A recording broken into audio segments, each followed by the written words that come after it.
सभी विद्यार्थियों का हार्दिक स्वागत, हार्दिक अभिनंदन। प्रिय विद्यार्थियों, बीए फर्स्ट ईयर जिसमें हम हिंदी साहित्य का सेकंड पेपर आज हम पढ़ेंगे।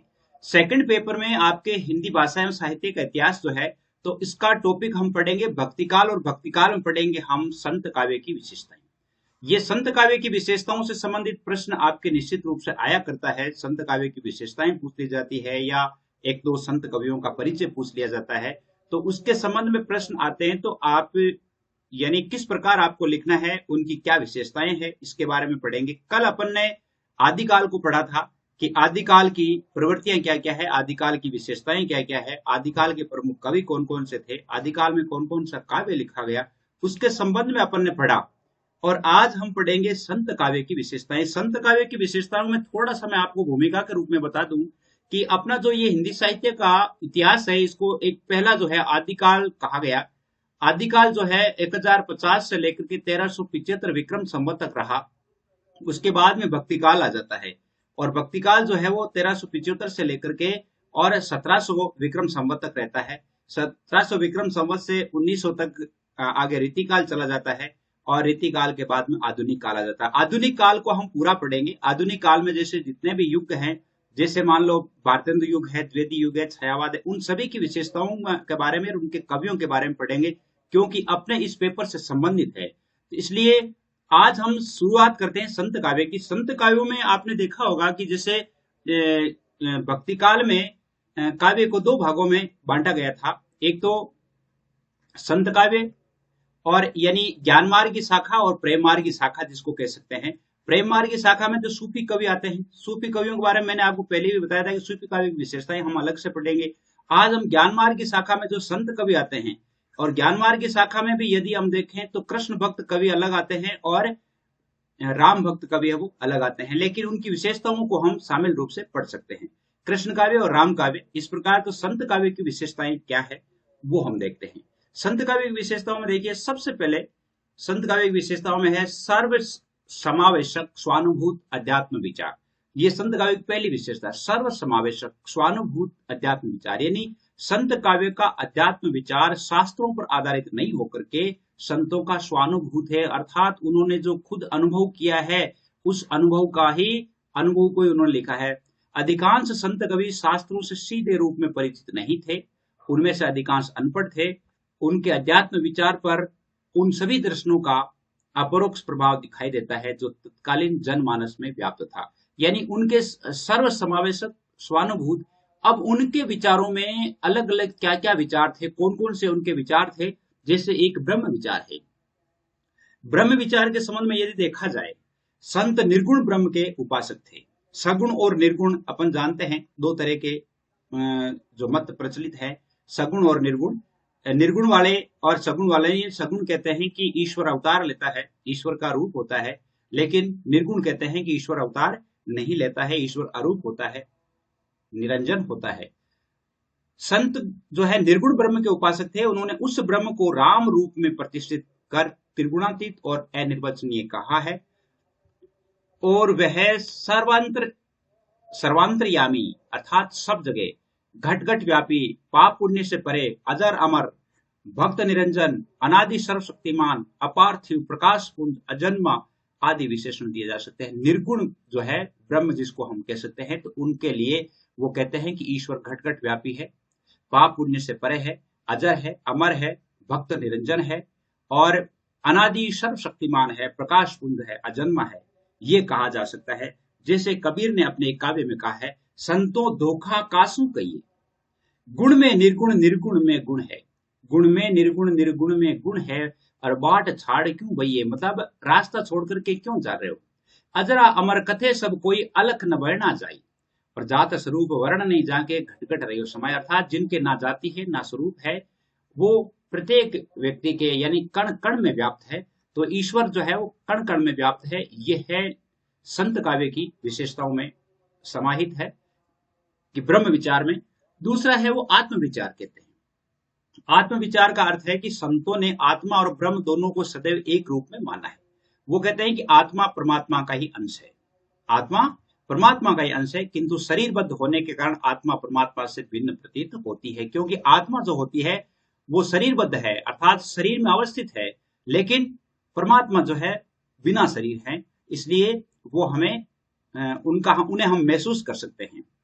जैसे कबीर ने कहा है कि जल में कुंभ, कुंभ में जल है, बाहर भीतर पानी।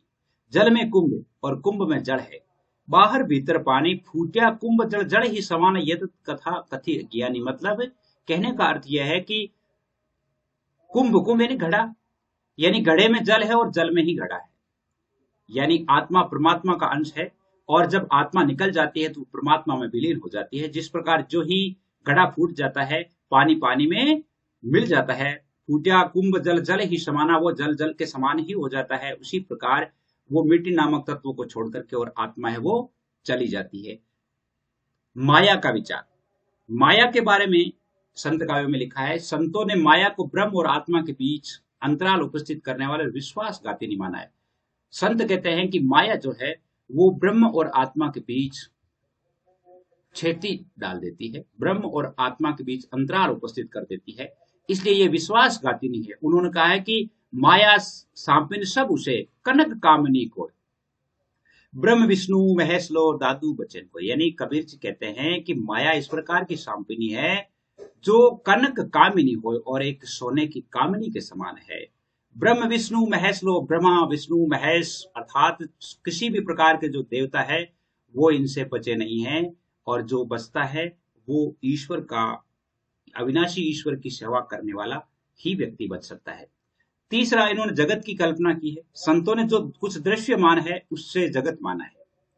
उसके अनुसार जगत ब्रह्म, भय, चंचल और नश्वर है। उनके अनुसार जगत जो है ब्रह्म है, भय है, चंचल है, नश्वर है। धन, वैभव, आडंबर, विलास, सुख, दुख, ये सब जगत के रूप है, और इस जगत में पढ़ करके व्यक्ति अपने मूल रूप को भूल जाता है। ये तो उनके सर्व समावेशक के अंतर्गत थी। दूसरी उनकी प्रमुख विशेषता रूढ़ियों और आडंबरों का विरोध। आप जानते हैं कि ये संतों ने तो बहुत अधिक रूढ़ियों और आडंबरों का विरोध किया है। उस जमाने में सामाजिक धार्मिक क्षेत्र में व्याप्त रूढ़ियों और बाह्य आडंबरों का संतों ने खुलकर विरोध किया है। संतों ने वर्ण व्यवस्था पर करारे आघात किए हैं। अधिकांश संत निम्न जातियों से संबंधित थे, अतः वर्ण व्यवस्था के दुष्परिणामों को उन्होंने स्वयं अनुभव किया था। इसलिए उन्होंने कहा कि ईश्वर के घर में किसी प्रकार की जाति व्यवस्था या वर्ण व्यवस्था नहीं है। और वो कहते हैं कि जाति पात बूझे नहीं कोई, हरि का भजे सो हरि का कोई। अर्थात ईश्वर के दरबार में कोई भी जाति पाति वर्ण व्यवस्था के बारे में नहीं पूछता है। वहां पर तो जो ईश्वर को भजता है वही उनका होता है।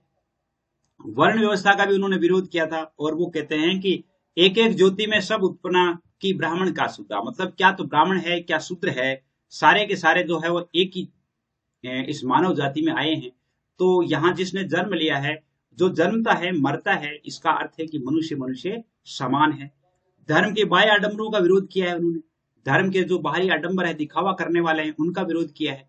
हिंदुओं के जप तप, संध्या वंदन, माला फेरना, तीर्थ व्रत, बलि, तिलक, मुसलमानों की नमाज, रोजा, हलाल, इन सब बाह्य आडंबरों पर उन्होंने आघात किए हैं। सभी धर्मों में व्याप्त जो आडंबर है उनका खुलकर विरोध किया है। और जैसे अपने जैसे मूर्ति पूजा का विरोध करते हुए कबीरदास जी कहते हैं कि पत्थर पूजे हरि मिले तो मैं पूजू पहाड़, ताते या चाकी भलीर पीस खाए संसार। अर्थात इससे तो ये चक्की अच्छी है, पत्थर की बनी हुई है, तो इसकी पूजा करें तो कम से कम लोग यानी अनाज पीस करके तो खाते हैं। इसी प्रकार जैसे मुस्लिम धर्म पर भी जो आडंबर है उन पर उन्होंने व्याप्त आडंबर को बखान करते हुए कहते हैं कंकर पत्थर जोड़ कर मस्जिद ले चुनाए, अरे तांसड़ मुल्ला बांग दे क्या बेरा हुआ गुदाए। अर्थात उन्होंने कहा कि जोर जोर से जब अजान लगाई जाती है तो क्या खुदा बेहरा हो गए हैं। तो इस प्रकार उन्होंने कबीर ने जो है अपने हिसाब से यानी बाह्य आडंबरों का विरोध किया है। तीसरा है समन्वित भक्ति भावना। समन्वित भक्ति भावना संत साहित्य में अभिव्यक्त भक्ति भावना पर नाथ योग की साधना, वैष्णव की भक्ति महिमा, सूफियों के प्रेम तत्व का प्रभाव होकर भी उनके विचार मौलिक है। संत कवि जो थे उन्होंने देखिए संत जैसे नाथ, वैष्णव, सूफी अर्थात सब तरह के जो पंथ थे उन सभी तरह के पंथों के साथ वो रहे थे। इसलिए उन्होंने जो उन पंथों में अच्छाइयां थी उन सभी को उन्होंने ग्रहण किया है। तो इसलिए उनकी भक्ति को समन्वित भक्ति कहा जाता है। कबीर कहते हैं कि प्रेम बराबर जग नहीं, प्रेम बराबर जग नहीं, प्रेम बराबर ज्ञान ना, प्रेम बराबर ज्ञान, प्रेम भगति बिना साधु सब हित होता ज्ञान। उन्होंने कहा कि प्रेम के बराबर कोई भी संसार में कुछ भी नहीं है। और प्रेम के आधार पर ही भक्ति होती है। नाम स्मरण की महिमा भी है संत काव्य में। नाम स्मरण की महिमा क्या है?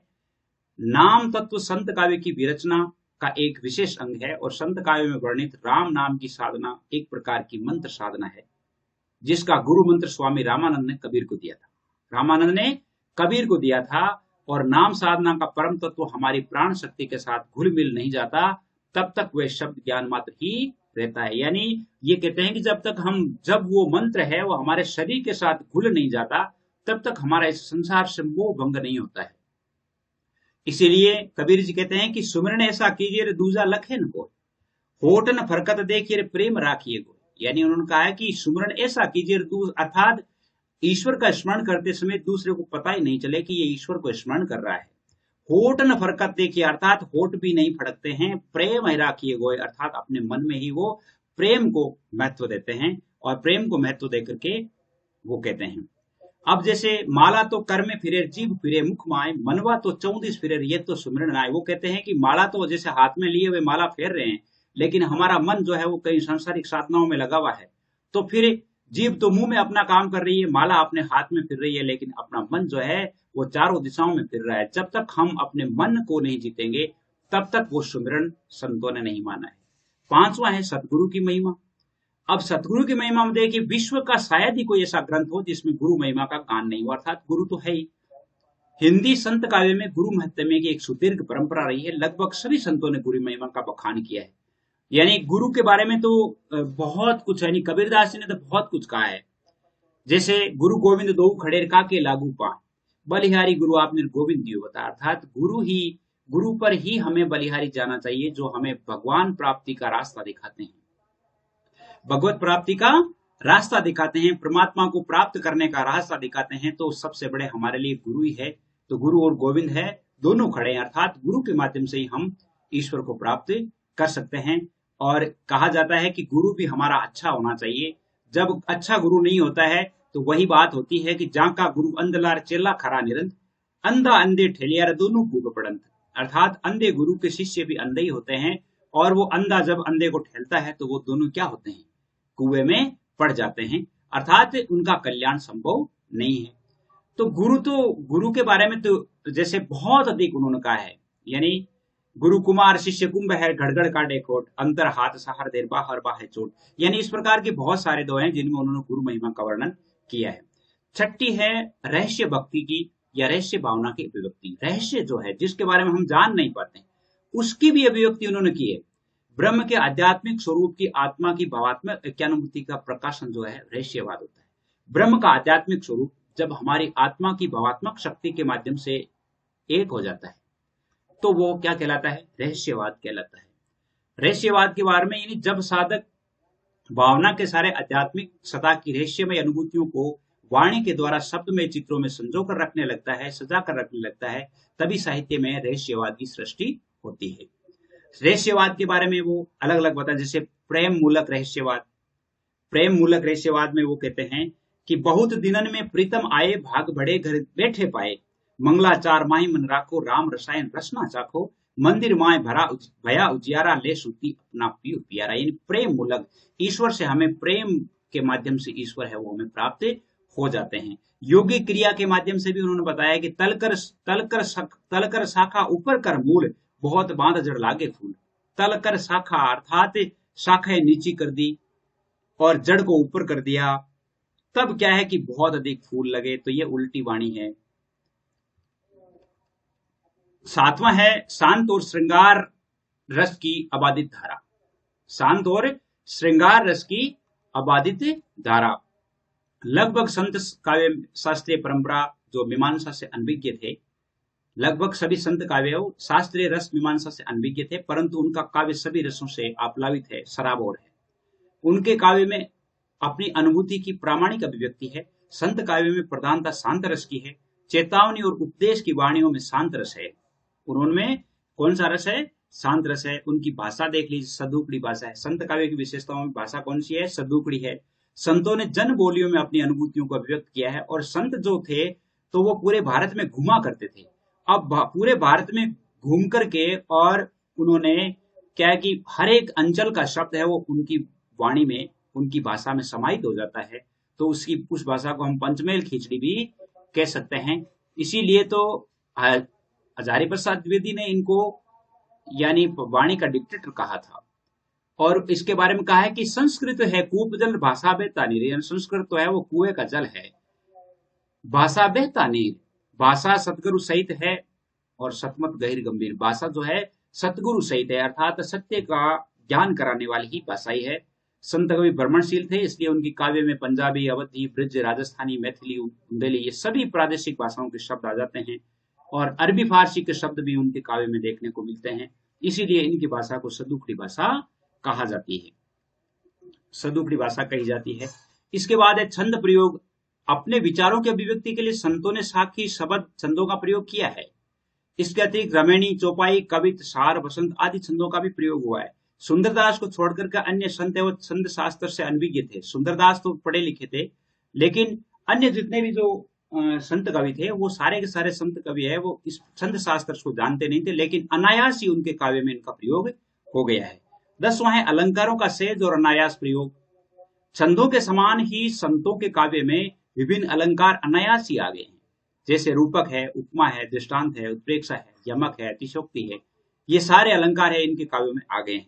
इसी प्रकार जैसे स्वभावोक्ति, सहोक्ति, समासोक्ति, अन्योक्ति, वक्रोक्ति, विरोधाभास, विभावना, ये सारे के सारे अलंकार आ गए हैं। अन्योक्ति तो भरा पड़ा है, जैसे माली आवत देखी केर कलियन करी पुकार, माली आवत देखी केर कलियन करी पुकार, फूले फूले चुन लियर काल हमारी बार, तो इसमें अन्योक्ति अलंकार है। तो ये सारे के सारे जो है संत काव्य की विशेषताएं। मैं समझता हूँ कि संत काव्य की विशेषता से संबंधित यदि कोई प्रश्न आएगा तो आप निश्चित रूप से उस प्रश्न को अच्छा हल कर देंगे।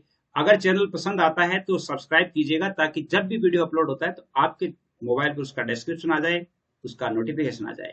तो मैं समझता हूं कि आपने समझा है, और चैनल के जो जितने भी वीडियोज हैं उनको आप देखने के लिए कहाँ जाकर देखेंगे, प्ले लिस्ट में जाकर के, प्ले लिस्ट में लिस्ट बनी हुई है वहां जाकर के देख सकते हैं। और अन्य जितने भी जो जैसे आपके प्रश्न बैंक है या मॉडल पेपर है, उन सभी के लिंक भी मैं आपको इसमें डाल दूंगा डिस्क्रिप्शन में, वहां भी आप देख सकते हैं। और प्ले लिस्ट में जाकर के तो आप निश्चित रूप से देख सकते हैं, वहां तो कोई समस्या नहीं, पूरी सारी किताबों के जो लिंक है वो वहां पर मिल जाएंगे। आज के लिए बस इतना ही। जय हिंद, जय भारत।